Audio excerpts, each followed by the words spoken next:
বর্ধমান শহরের গুরুত্বপূর্ণ Bardhaman medical college.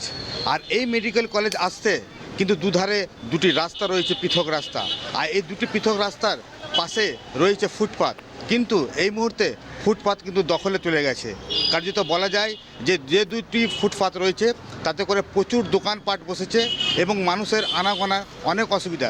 তার মধ্যে যদি জরুরি পরিষেবার জন্য যে অ্যাম্বুলেন্সগুলো আসে তারাও কিন্তু ঠিকঠাক ঢুকতে পারে না। কার্যত সব মিলিয়ে যে বর্ধমান শহর মেডিকেল কলেজ, যেখানে দক্ষিণবঙ্গের বিভিন্ন জেলা থেকে মানুষ এখানে পরিষেবা নিতে আসেন, সেই জায়গাটি আজকে এই অবস্থা। বলা যেতে পারে যে পূর্ব বর্ধমান জেলার বর্ধমান শহর মেডিকেল কলেজের যে রাস্তার দু প্রান্ত কিন্তু ফুটপাতে দখল করে বসেছে দোকানদার এবং অ্যাম্বুলেন্সরা। বিগত 20 বছর ধরে এখানে ব্যবসা করছি এবং তারও বেশি।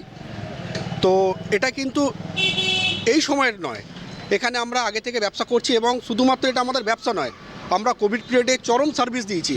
যে সময় কোনো অ্যাম্বুলেন্স ছিল না, যে সময় মানুষ খাবার পেত না, সেই সময় আমরা সার্ভিস দিয়েছি।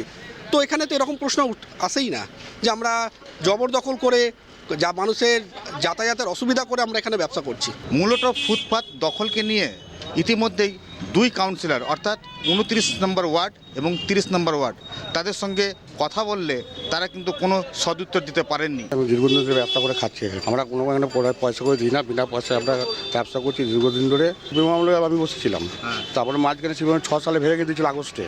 তারপরে আবার তৃণমূল 9 লোকসভা পদে আসার পর আবার আমরা ছোটো ছোটো করে ব্যবসা করে এখানে করে কমে খাচ্ছি। মেডিকেল কলেজে চিকিৎসা করাতে আসেন তখন বারবার এই কথা উঠে আসে যে দুধারে যে ফুটপাত রয়েছে সেই ফুটপাত কিন্তু আজ দখলে, মানুষের চলাচলের মতো রাস্তা নয়। এখন দেখার আগামী দিনে কি এই ফুটপাত ব্যবহারযোগ্য হবে নাকি এরকমই থাকবে দখলে। আমার শহর বর্ধমান থেকে আমজাদ আলী শেখ, কলকাতা টিভি।